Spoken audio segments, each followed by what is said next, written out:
നിലമ്പൂർ ഉപതെരഞ്ഞെടുപ്പ് കഴിഞ്ഞ് എല്ലാവരും അതിൻ്റെ വിധി വരാൻ അല്ലെങ്കിൽ വോട്ടെണ്ണലിനായി കാത്തിരിക്കുന്ന ഈ നിമിഷം നമുക്ക് കേരള രാഷ്ട്രീയത്തിൽ ഉണ്ടായിരിക്കുന്ന ചില മാറ്റങ്ങൾ അത് കണ്ടില്ല എന്ന് നടിക്കാനാവില്ല. തീർച്ചയായും കോൺഗ്രസ് രാഷ്ട്രീയത്തിൽ ഉണ്ടാക്കിയിരിക്കുന്ന മാറ്റം, കോൺഗ്രസിൽ ഉണ്ടാക്കാൻ പോകുന്ന വലിയ മാറ്റം, അതൊക്കെ നമ്മൾ ഒരുപാട് ഇനി ചർച്ച ചെയ്യേണ്ടതാണ്. പക്ഷേ കേരളത്തിലെ കോൺഗ്രസിൽ CPM അപേക്ഷിച്ച് വലിയൊരു മാറ്റം അല്ലെങ്കിൽ വലിയൊരു പ്രതീക്ഷ ഉണ്ടാകുന്നു എന്നുള്ളത് തന്നെയാണ് നിലമ്പൂർ ഉപതെരഞ്ഞെടുപ്പ് നൽകുന്ന ഒരു സൂചന. അതായത് നമുക്കറിയാം, യൂത്ത് കോൺഗ്രസിൻ്റെ അല്ലെങ്കിൽ കോൺഗ്രസിലെ യുവ നേതാക്കളാണ് ഈ തെരഞ്ഞെടുപ്പ് നയിച്ചതും ഇനി മത്സരിപ്പിച്ച് വിജയിപ്പിക്കുന്നതും എന്ന് നമ്മൾ പലവട്ടം പറഞ്ഞിരിക്കുന്നു. അത് തന്നെയാണ് കാണുന്നത്.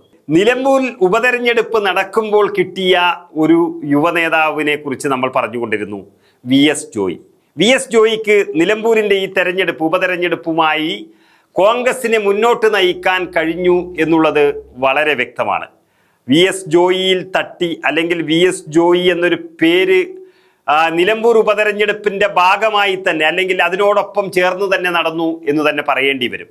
ഇപ്പോൾ കേരളത്തിലെ കോൺഗ്രസിലുള്ള ഷാഫി പറമ്പിൽ, രാഹുൽ മാങ്കൂട്ടം, അതുപോലെ PC വിഷ്ണുനാഥ്, ഇപ്പോൾ പുതിയ വന്ന സന്ദീപ് വാര്യർ അടക്കമുള്ള യുവ നേതൃത്വത്തിലേക്ക് തന്നെ അവരോടൊപ്പം തന്നെ ഒരുപക്ഷെ അവരെക്കാളും മുകളിൽ ഒരു തലയെടുപ്പോടുകൂടി വരാൻ പോകുന്ന നേതാവായി VS ജോയി മാറിയിരിക്കുന്നു എന്നുള്ളതാണ് ഞാൻ മനസ്സിലാക്കുന്നത്. ഇവിടെ അൻവർ വലിയ പ്രതീക്ഷകളോടെയാണ് ഇടതുപക്ഷത്തിന് രാജിവെച്ച് അല്ലെ CPM തലാം പറഞ്ഞ് മറ്റൊരു രാഷ്ട്രീയ നിലപാട് സ്വീകരിക്കാൻ അൻവർ രംഗത്ത് വന്നത്. അൻവറിൻ്റെ പൊതുവായ അസസ്മെൻറ്റ് CPM ഇടതുപക്ഷ മുന്നണി ഭരണത്തെ ജനങ്ങൾ മടുത്തു തുടങ്ങി, പ്രത്യേകിച്ചും പിണറായി വിജയൻ ജനങ്ങളിൽ നിന്ന് അകന്നിരിക്കുന്നു എന്നുള്ള പ്രാഥമിക വിലയിരുത്തൽ അൻവർ നടത്തിയത് പൂർണ്ണമായും ശരിയാണ്. പിണറായിയെ തോൽപ്പിക്കാനുള്ള മുന്നണിയായിട്ടാണ് അൻവർ രംഗത്ത് വന്നത്. അങ്ങനെയാണ് അൻവറിന് പ്രാധാന്യം കിട്ടിയത്. പക്ഷേ മറുവശത്ത് അൻവറിനെ സൂക്ഷിക്കേണ്ട ഒരു കാര്യം, കാലാകാലങ്ങളായി അൻവറിൻ്റെ സംഘടനാതലത്തിലെ ശത്രുവായിരുന്ന ആര്യാടൻ ഷൗക്കത്ത് തൻ്റെ സ്ഥാനത്തേക്ക് കടന്നു വരിക എന്നുള്ളത് അൻവറിന് സഹിക്കാവുന്നതായിരുന്നില്ല. അതിന് പകരം ഒരു ഓൾട്ടർനേറ്റീവായിട്ട് കോൺഗ്രസ്സുകാരിലും പ്രത്യേകിച്ച് ക്രിസ്ത്യൻ കമ്മ്യൂണിറ്റിയിലും കോൺഗ്രസിനെ UDF പിന്തുണയ്ക്കുന്ന ക്രിസ്ത്യൻ കമ്മ്യൂണിറ്റിയിലും കൺഫ്യൂഷൻ ഉണ്ടാക്കാൻ വേണ്ടി അൻവർ മുന്നോട്ട് വെച്ചൊരു പേരാണ് VS ജോയിയുടെ. പക്ഷെ അതുകൊണ്ടൊരു ഗുണം കിട്ടി. VS ജോയി ആരാണെന്നും VS ജോയിയുടെ മാറ്റെന്തുണ്ടെന്നും മലപ്പുറത്തെ മാത്രമല്ല കോൺഗ്രസ്സുകാർക്ക് മാത്രമല്ല കേരളത്തിലെ കോൺഗ്രസ്സുകാർക്ക് മുഴുവൻ മനസ്സിലായി. VS ജോയി ഒരുപക്ഷെ അൻവറിൻ്റെ കെണിയിൽ വീണു പോകുമെന്നും VS ജോയി അൻവറിനെ കൊണ്ടാണ് പറയിപ്പിക്കുന്നതുമൊക്കെ തോന്നിച്ചെടുത്തു നിന്നാണ് VS ജോയി ഒരു ഫിനിക്സ് പക്ഷിയെ പോലെ എന്നൊക്കെ പറയുന്നത് പോലെ ഉദിച്ചുയർന്നത്. അതിനുശേഷം ഒരു വാക്കുകൊണ്ടോ നോക്കുകൊണ്ടോ ഞാൻ ഈ പാർട്ടിയെ ഉപദ്രവിക്കില്ല എന്ന് പറഞ്ഞ് പ്രവർത്തകരുടെ കണ്ണിലുണ്ണിയായി അദ്ദേഹം മാറുകയായിരുന്നു. അതാണ് അവസാനം വരെ ഇത്രയ്ക്കും ആവേശപരമായി കോൺഗ്രസിനെ ആ തെരഞ്ഞെടുപ്പിൽ നയിച്ചത് എന്ന് പറയേണ്ടി വരും. കോൺഗ്രസിനെ ഒരു തരത്തിലും ഉപദ്രവിക്കില്ല എന്നുള്ള നിലപാട് എടുത്തു കഴിഞ്ഞപ്പോൾ ഇപ്പം നമ്മൾ കേരളത്തിൽ അറിയപ്പെടുന്ന കുറേ DCC പ്രസിഡന്റുമാരുണ്ട്. കോൺഗ്രസിന് പുതുജീവൻ നൽകുന്ന എറണാകുളം ജില്ലാ പ്രസിഡന്റ് ഷിയാസിനെ പോലുള്ള കുറച്ച് DCC പ്രസിഡന്റുമാരുണ്ട്. അതിൽ ഉൾപ്പെടുന്നതാണ് അതിൽ ആ കാറ്റഗറിയിലേക്ക് VS ജോയി ഉയർന്നു കഴിഞ്ഞിരിക്കുന്നു. VS ജോയിയുടെ നേതൃത്വം ഇന്നല്ലെങ്കിൽ നാളെ കോൺഗ്രസിന് അംഗീകരിക്കേണ്ടി വരും. VS ജോയിക്ക് നാളെ MLA ആകണമെന്നുണ്ടെങ്കിൽ തിരുവാമ്പാടി പോലുള്ള മറ്റേതെങ്കിലും സീറ്റ് വരെ മത്സരിക്കാൻ ഇതുമൂലം സഹായിച്ചു. അപ്പം അൻവർ 2 നേതാക്കന്മാരുടെ ഉയർച്ചയ്ക്ക് കാരണമായി. ഒന്ന് VD സതീശിൻ്റെയും 2 VS ജോയിയുടെയും. അതെ, അതിനിടയിൽ ആര്യാടൻ ഷൗക്കത്ത് MLA ആയി വരികയും ചെയ്യും എന്നുള്ളതാണ് നമുക്ക് ലഭിക്കുന്ന സൂചന. പിന്നെ അൻവർ എന്തുകൊണ്ട് ഒന്നുമില്ലാതെയായി മാറി എന്നുള്ളതും വലിയൊരു ചർച്ചയാണ്. അതായത് കേരള രാഷ്ട്രീയത്തിൽ അൻവർ ഉയർത്തിക്കൊണ്ടുവന്ന വലിയ അപവാദങ്ങൾ അല്ലെങ്കിൽ അപവാദങ്ങൾ എന്ന് പറയാൻ കഴിയില്ലെങ്കിലും ആരോപണങ്ങളും ആക്ഷേപങ്ങളും ഒക്കെ 100% ശരിയാണ് എന്നുള്ളത് തെളിയിക്കുന്നതായിരുന്നു അദ്ദേഹത്തിൻ്റെ നീക്കങ്ങൾ. ഇപ്പോൾ തൃശ്ശൂർ പൂരം കലക്കിയതും അതുപോലെ തന്നെ ADGP അടക്കമുള്ള ഒരു ഗ്യാങ് മുഖ്യമന്ത്രിയുടെ ഓഫീസിൽ പ്രവർത്തിക്കുന്നുണ്ടെന്നും മുഖ്യമന്ത്രിയും അദ്ദേഹത്തിൻ്റെ കുടുംബവും ഓഫീസും എല്ലാം തട്ടിപ്പ് നടത്തുകയാണെന്നും പിണറായിസവും മരുമോനിസവും കേരളത്തിൽ നിന്നും എടുത്തു കളയേണ്ടതാണെന്നും ഒക്കെ പറഞ്ഞു വലിയൊരു കൊടുങ്കാറ്റ് പോലെ കടന്നു വന്ന ഒരു നേതാവായിരുന്നു PV അൻവർ അടുത്ത കാലത്ത്. അതിൻ്റെ ഭാഗമാണ് ഈ രാജിയും. പക്ഷെ അദ്ദേഹം പറഞ്ഞതിൽ നിന്നൊക്കെ വ്യതിചലിച്ചു വന്നു. ആ വ്യതിചലിച്ചതാണ് ഇപ്പോൾ അദ്ദേഹത്തിൻ്റെ പരാജയത്തിലേക്ക് നയിക്കുന്നത് എന്നാണ് എല്ലാവർക്കും മനസ്സിലാകുന്നത്. അൻവർ മനസ്സിലാക്കണമെങ്കിൽ ഞാനിവിടെ കഴിഞ്ഞ ചർച്ചയിൽ പറഞ്ഞു, നിലമ്പൂർ തേക്കിൻ്റെ കാതൽ, അതുപോലൊരു കാതലുള്ള മനുഷ്യനല്ല അൻവർ. അതെ. അൻവർ അന്നന്ന് കാണുന്ന സാഹചര്യത്തെ തനിക്ക് അനുകൂലമായി മാറ്റിയെടുക്കാനുള്ള കലാപരിപാടികൾ നന്നായിട്ട് അറിയാവുന്ന ആളാണ്. പിണറായി വിജയനെ തെറി പറയുകയാണ് മറ്റൊരു രാഷ്ട്രീയത്തിൽ ഇടതുപക്ഷ മുന്നണി വിരുദ്ധ രാഷ്ട്രീയത്തിന് ഏറ്റവും നല്ലതെന്ന് അറിഞ്ഞുകൊണ്ട് തന്നെയാണ് അൻവർ ഈ നീക്കങ്ങൾ നടത്തിയത്. പക്ഷെ അൻവർ മറന്നു പോകുന്നത്, ഇതിനു മുമ്പ് കേരള രാഷ്ട്രീയത്തിലെ അതിപ്രഗത്ഭരായ സ്വതന്ത്രരുണ്ടായിരുന്നു. ഒന്ന് ജോർജ് ജോസഫ് പൊടിപാറ, ഏറ്റുമാനൂരിൽ കേരള കോൺഗ്രസിനെയും ഒരേപോലെ എതിർത്ത് തോൽപ്പിച്ച ആളാണ് ജോർജ് ജോസഫ് പൊടിപാറ. അദ്ദേഹം അവരുടെ നേതാവായിരുന്നു, ഏറ്റുമാനൂരിലെ ജനങ്ങളുടെ നേതാവായിരുന്നു. കോട്ടയം മെഡിക്കൽ കോളേജ് ഉൾപ്പെടെ പല സ്ഥാപനങ്ങളും ആരുടെ കീഴിൽ. അതുപോലെ തന്നെ മറിച്ച് തൊട്ടപ്പുറത്ത് പത്തനംതിട്ടയിൽ കെ നായർ. അപ്പം ഇങ്ങനെയുള്ള സ്വതന്ത്രന്മാരുടെ ഇടയിൽ അൻവറിന് ശോഭിക്കാൻ പറ്റിയില്ല. അൻവറിന് ഒറ്റ ടാർഗറ്റ് അല്ല. അൻവറിന് അത് മാത്രമല്ല, അൻവർ ഒരു ബിസിനസ് രാഷ്ട്രീയത്തിന്റെ വക്താവ് കൂടിയാണ്. ആ ലൈനിൽ രാഷ്ട്രീയത്തിനേക്കാൾ കൂടുതൽ ബിസിനസ് രാഷ്ട്രീയത്തിലേക്ക് അൻവർ പോയി. അതുകൊണ്ടാണ് അൻവറിന് ഇത്ര സീറ്റുകൾ. അൻവർ ഇപ്പോൾ മുഖ്യമന്ത്രി പിണറായി വിജയനുമായി തെറ്റിയിട്ടുണ്ടെങ്കിൽ അതിന്റെ കാരണം അത് ഈ രാഷ്ട്രീയത്തിലെ ജീർണതയൊന്നുമല്ല. അത് തീർച്ചയായും പങ്കുവെക്കലിന്റെ ഒരു കാര്യം കൂടിയായിരിക്കും അതിലുണ്ടാവുക. അല്ല, മുഖ്യമന്ത്രിയായിട്ട് തെറ്റുപറ്റിയെങ്കിൽ പോലും പിന്നെ അൻവറിന് പറ്റാൻ പോകുന്ന മണ്ടത്തരം. അൻവർ ഇപ്പോൾ UDF-നോട് പിണങ്ങി, അല്ലെ സതീഷിനോട് പിണങ്ങി, നാളെ LDF-നോട് ചേരാൻ തീരുമാനിക്കുമ്പോഴത്തേക്കും LDF അവിടെ ഇല്ലാതായി കഴിഞ്ഞിരിക്കും. പിണറായി വിജയൻ CPM-ൽ തന്നെ ഇല്ലാതായി കഴിഞ്ഞിരിക്കും. അങ്ങനെ ഒരു അപകടം അൻവറിനെ പ്രതീക്ഷിച്ചിരിപ്പുണ്ട്. അതെ.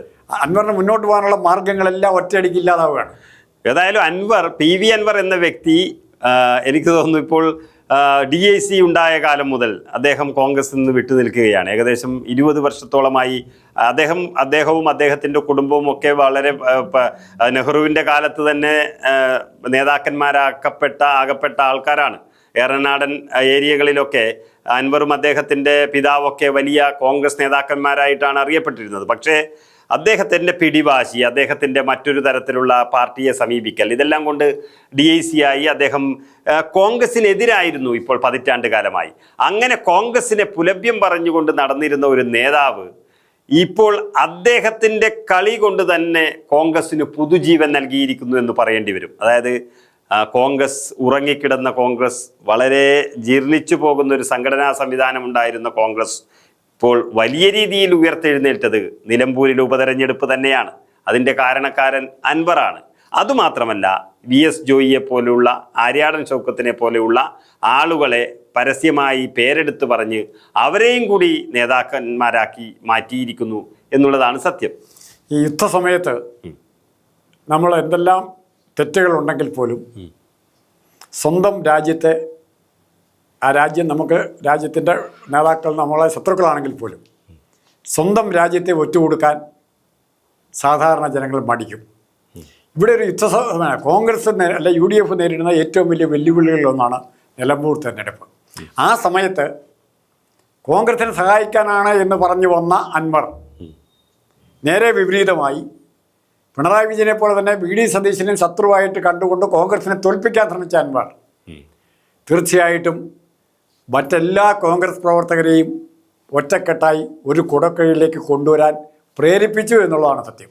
അത് കോൺഗ്രസ്സിന് അൻവറിൻ്റെ നിലപാട് ഉർവശീശാപ ഉപകാരമായി തീരുന്ന ഒരു ഇതാണ് ഉണ്ടായത്. ഇത് അൻവറിനിപ്പോൾ UDF-മായി കൈകോർത്ത് UDF-ൻ്റെ ഭാഗമായി ഒക്കെ മുന്നോട്ട് പോകാൻ വേണ്ടിയാണ് അദ്ദേഹം ആ വഴി തിരഞ്ഞെടുത്തത്. പക്ഷേ അദ്ദേഹത്തിൻ്റെ പിടിവാശിയും മുൻകോപവും ഒക്കെ കൊണ്ട് കോൺഗ്രസിനേക്കാൾ മുകളിൽ വളരണമെന്നുള്ള ഒരു തോന്നൽ ആദ്യം തന്നെ വന്നു. കോൺഗ്രസിൻ്റെ സ്ഥാനാർത്ഥിയെ തീരുമാനിക്കാൻ അദ്ദേഹം പുറപ്പെട്ടു. ഇതെല്ലാം കൊണ്ട് അദ്ദേഹം പടുകുഴിയിലേക്ക് വീണു.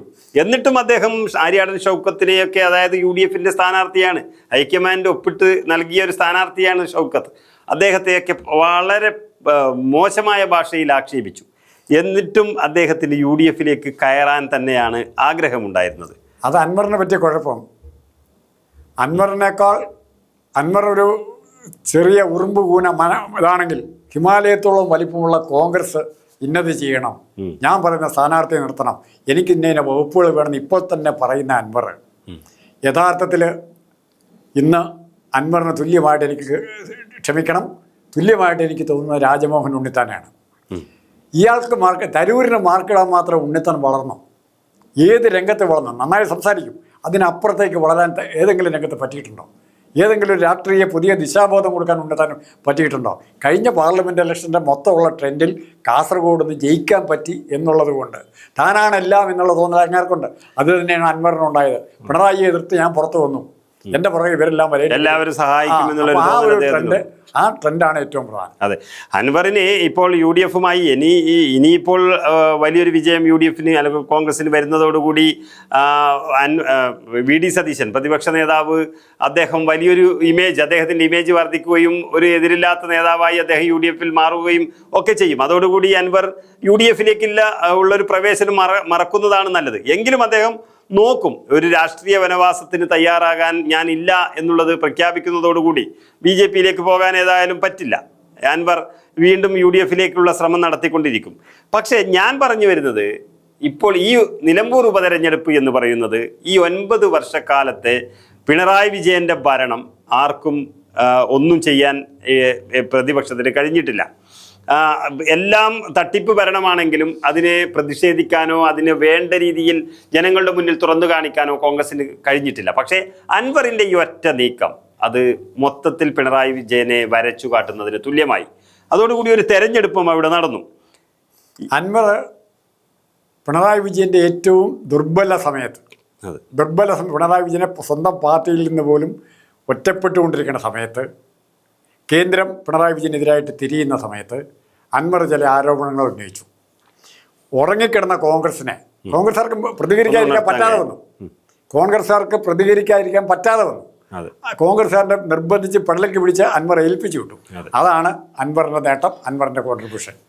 അത് തന്നെയാണ്. ഏതായാലും PV അൻവർ കുറേ കാലം കോൺഗ്രസിനെ പുലഭ്യം പറഞ്ഞ് നടന്നുവെങ്കിലും അവസാനം അതേ കോൺഗ്രസിന്, ഒരുപക്ഷെ കോൺഗ്രസിൻ്റെ രക്തമാണ് ഞാൻ എന്ന് പറഞ്ഞു നടക്കുന്ന അൻവർ അവസാനം കോൺഗ്രസിന് വലിയ മൈലേജ് തന്നെയാണ് നൽകിയത്. കോൺഗ്രസിനെ സഹായിച്ച അൻവർ ഇവിടെ കോൺഗ്രസിനെ വീണ്ടും അധികാരത്തിലേറ്റാനുള്ള ഒരു വഴിയാണ് ഒരുക്കിയിരിക്കുന്നത്. ഏതായാലും അൻവറിൻ്റെ മനസ്സിൽ കോൺഗ്രസ് വിജയിക്കണമെന്ന് ഉണ്ടായിട്ടില്ലെങ്കിലും ഇപ്പോൾ ചെയ്തിരിക്കുന്നത് കോൺഗ്രസിനൊരു വിജയമൊരുക്കുക തന്നെയാണ്.